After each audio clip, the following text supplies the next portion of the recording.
this is what you and I will look like. Here we are in our gown and our transfusion running, and we're kind of sick, and we need good care administered by physicians who are making good decisions in institutions that are still standing with medical technology that's still evolving. Much of that is gone in 10 years, in 5 years. And I assure you that every one of us are going to need a doctor in the next 10 years. So think about what's actually coming.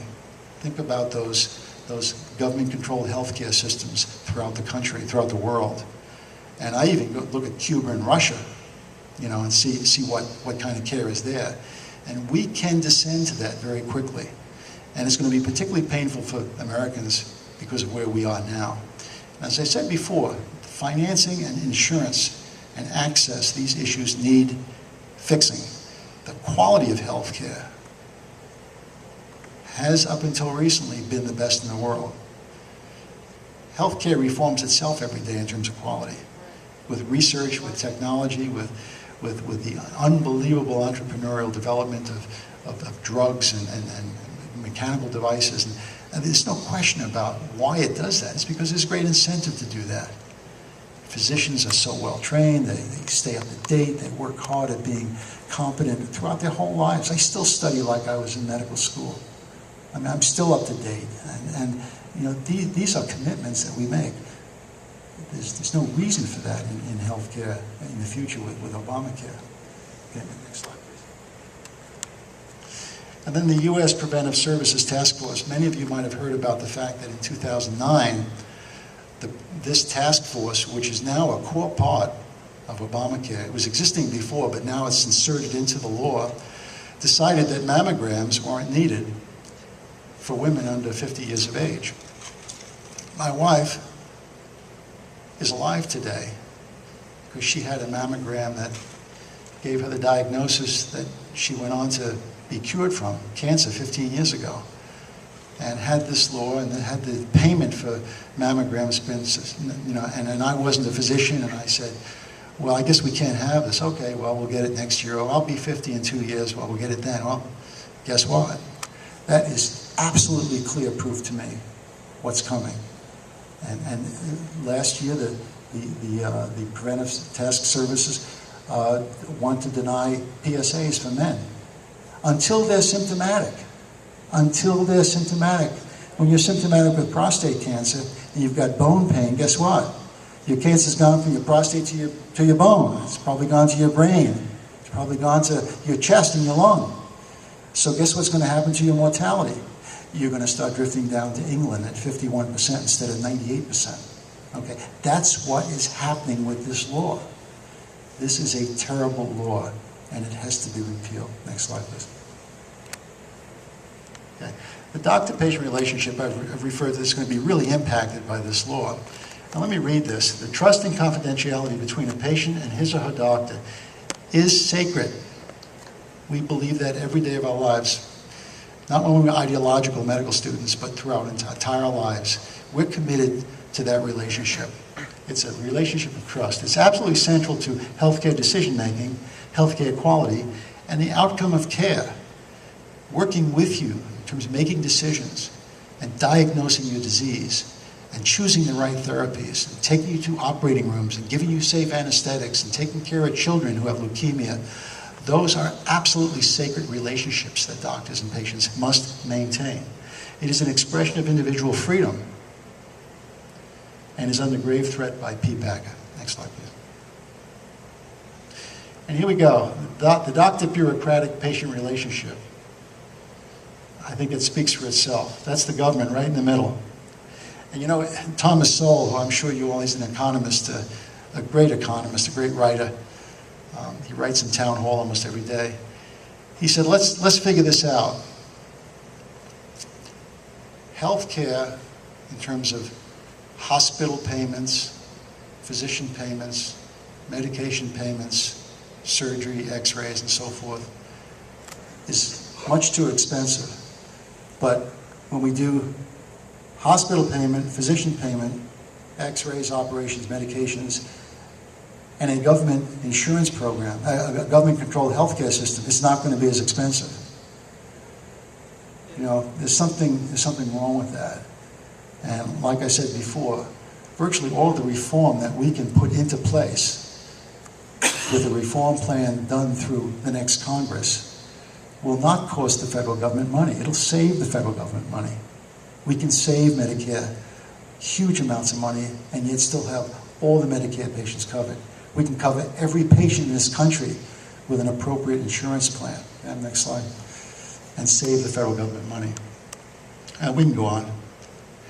Okay, and one last thing that is of great concern to me. I was actually on KTAL this afternoon for about 15 minutes talking to, I think it's Carrie and Chuck.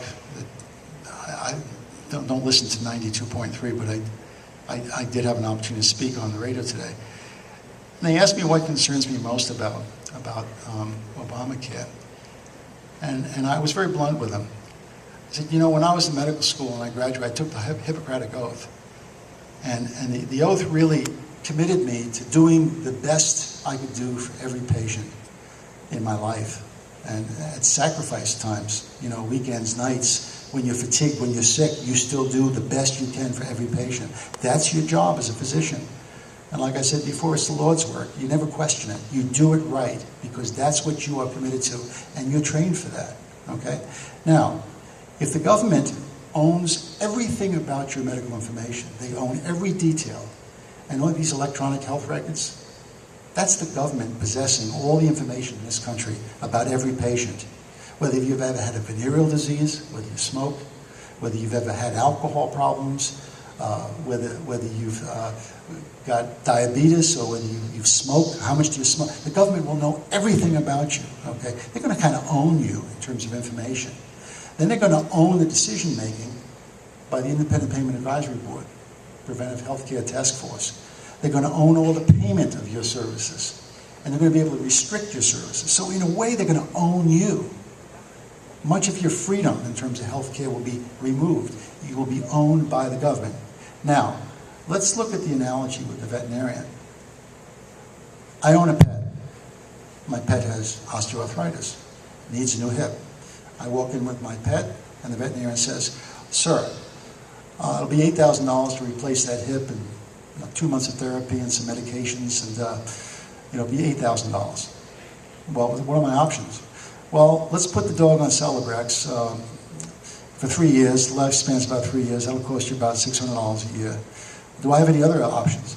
Yeah, we can euthanize the dog. What do you want to do? Well, the dog doesn't have any role in this decision. The dog's going to do whatever the owner's going to do. So the owner says, well, I want a new dog anyway, we'll euthanize. Or the owner says, well, I just hit the lottery last year for $25,000. I got a lot of extra cash, let's do the hip. Or no, I'll take a middle course, we'll do the Celebrex, okay? The dog owner makes the decision for the pet. What does the veterinarian do?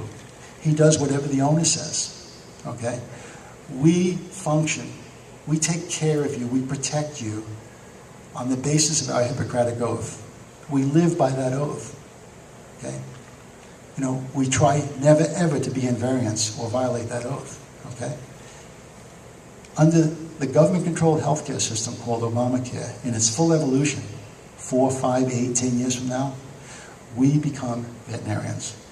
We will function on a veterinarian ethic. And the predictions are there's going to be a lot of doctors who don't practice that way or won't practice that way. And you look at the superstructure built within Obamacare, these accountable care organizations where hospital systems basically are one giant system that is responsible for, 100,000 patients out there, and then are granted payments to lower the cost, which they'll do by restricting care, just like they did with HMOs back in the 90s, and that failed. Okay? You can see every step of Obamacare is about cost and about control by the federal government. Has very little to do with the quality of health care. Okay? The system is broken. It's been broken for a long time. The system needs reform. And we can reform it. What we need to do as citizens is put the right political equation in Washington. We must have a Republican Senate, and we must have President Romney in place. You know, up until the SCOTUS ruling, I wasn't talking to audiences about this. I was just talking about what seemed obvious. Obviously, that if we're going to repeal it, we have to have the right political equation. But now it's very clear. So, next slide, please. So you can pass that. Okay, what can we? I just want a quick little story. It's 1984. Ronald Reagan is in office, and for whatever reason, he got up on the wrong side of the bed that morning, and he said, "We're going to pass Reagan-Care, and we'll call it the Patient Protection Affordable Care Act." And it's exactly what is now in place. And for some reason, Reagan went crazy. And for some reason, his Senate and his Congress and his House, they went crazy too. And they pushed this thing down the throats of Americans. And Americans were stuck with this thing. And a lot of people got mad. Suddenly the Tea Party was around in 1984. And Americans were out on the street rebelling about this. And yet the Supreme Court said, well, I think we're going to protect the court politically over the next 200 years. And we're not going to go against this big law. So we'll change the rules a little bit. And we'll make it a tax. And so now in 1984, you had Reagan-Care. Well, Ronald Reagan would never have done that. But let's say he had. I would be out advocating to vote Democrats into the Senate and the House. And I would be advocating a Democratic president. Frankly, this isn't about the party. This is about the law. And this is about the health care and the freedom, the constitutional freedom that we're losing with this law. So I say to you, go out and educate your neighbors. You people are superb. You all have the right idea about what's going on and how dangerous this time is. I don't have to convince anybody here that we made a big mistake in 2008. We didn't have a good choice either, but we really made a bad mistake as a nation. And we wound up with a horrific law, along with stimulus and a few other things. But now is the time to correct it. And if you have some checks you can write, if you can be if you can handle phone calls for the candidate, and you can help this man get elected into the White House, and make sure we keep a Republican Senate, or we get the Senate back in Republican hands. That is the only way. I felt so certain that the Supreme Court would at least knock out the mandate and rip the guts out of Obamacare. And in 2 or 3 years it would be gone, even if Obamacare went back. And we could then set up the stage for real reform. And you can't imagine how devastated I was. But I'm sure everyone was.